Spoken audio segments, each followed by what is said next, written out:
Good morning friends, article 100 देखते हैं फटाफट क्या है। Voting in house, power of house to act and notwithstanding vacancies and quorum. Quorum क्या होता है? मिनिमम नंबर ऑफ पीपल जिनके भी ज़रूरत है वोटिंग करने के लिए, कोई भी काम करने के लिए। ठीक है, तो पहला पॉइंट क्या है? पार्लियामेंट में वोटिंग कैसे होगी, हाउस की पावर क्या होंगी, और कोई अगर कोई हाउस की कोई भी वैकेंसी है उससे रिलेटेड मतलब बोला गया है। पार्लियामेंट में हाउस है, पार्लियामेंट के जो हाउसेज हैं उनका मिनिमम क्वारम क्या होगा। तो पहले थ्योरी पार्ट देखते हैं, फिर पॉइंट टू पॉइंट देखेंगे। Save as otherwise provided in this constitution all question at any sitting of either house of or joint sitting of the houses shall be determined by a majority. ठीक है, फिर क्या बोला गया? To vote of the member present and voting other than the speaker or person acting as chairman and speaker, the chairman or speaker or person acting as such shall not vote in the first instance. ठीक है, okay, but shall have the exercise a casting vote in the case of equality of vote. क्या बोला गया? पहला point में सिर्फ यही बोला गया है कि भैया कहा गया है कि अगर कोई और कुछ स्पेसिफिक लिखा हुआ है तो अलग बात है, बाकी उसको छोड़ के नॉर्मली जो संसद है उसके दोनों सदन हैं अलग अलग, या सेशन है अलग अलग, जो उनका सेशन चल रहा है वो, या फिर जॉइंट सेशन चल रहा है उसमें तो वोटिंग होगी, उसमें मेजोरिटी से फैसले डिसाइड किए जाएंगे। एक बात तो ये बोली गई इसमें। फिर क्या बोला गया?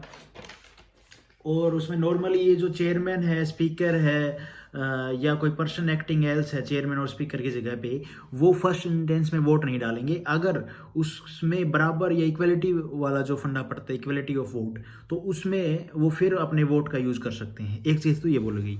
फिर आता है either house, second point, either house of parliament shall have power to act notwithstanding any vacancy in the membership thereof, and any proceedings in parliament shall be valid notwithstanding that it is discovered subsequently or that some person who was not entitled so to do sat or vote and otherwise took part in the proceedings.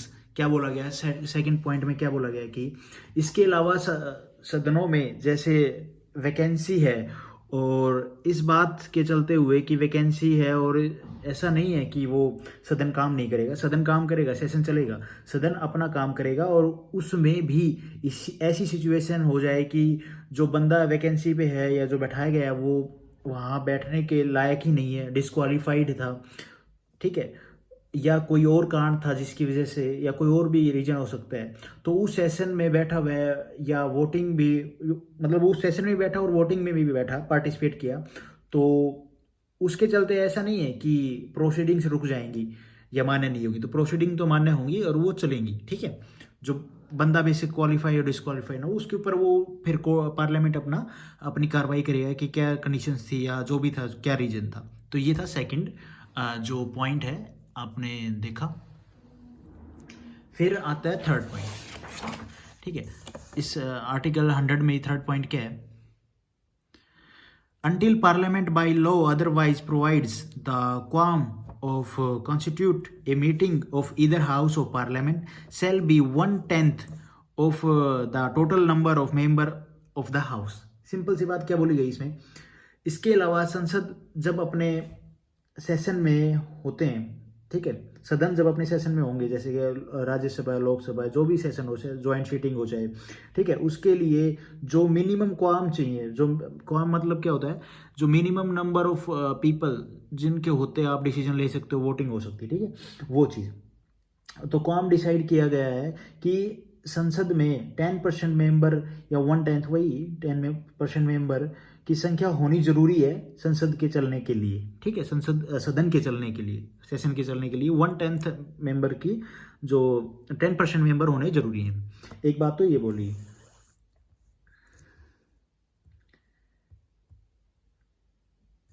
फिर क्या है? If at any time during a meeting of the house there is no quorum, it shall be the duty of chairman and speaker or person acting as such either to adjourn the house, ठीक है, adjourn the house or to suspend the meeting until there is a quorum. quorum मतलब the smallest number of people that must be at a meeting before it can make official decision. क्या बोला गया इसमें यही बोला, जब कभी भी ऐसा नहीं होता, मतलब वो 10% वाला क्राइटेरिया नहीं फॉलो होता है, तो चेयरमैन या स्पीकर साहब क्या करेंगे, अपनी अपनी सभा जैसे चल रही है राज्यसभा में चेयरमैन साहब और लोकसभा में स्पीकर साहब, तो तो जो भी चेयर कर रहा है, कोई भी जो चेयर कर रहा है इस सेशन को, उसके ये कर्तव्य है कि वो कर्तव्य है या तो उसको एडजर्न कर दे, ठीक है, एडजर्न करेगा, या इससे सस्पेंड करके जब तक क्वारम पूरा ना हो जाए तब तक वो स्थगित कर देगा, ठीक है। तो ये था article 100। Thank you for watching this video, have a nice day guys. May be मैंने अच्छे से बताया होगा यार, पढ़ो भाई, कहीं से भी पढ़ो, कैसे भी पढ़ो।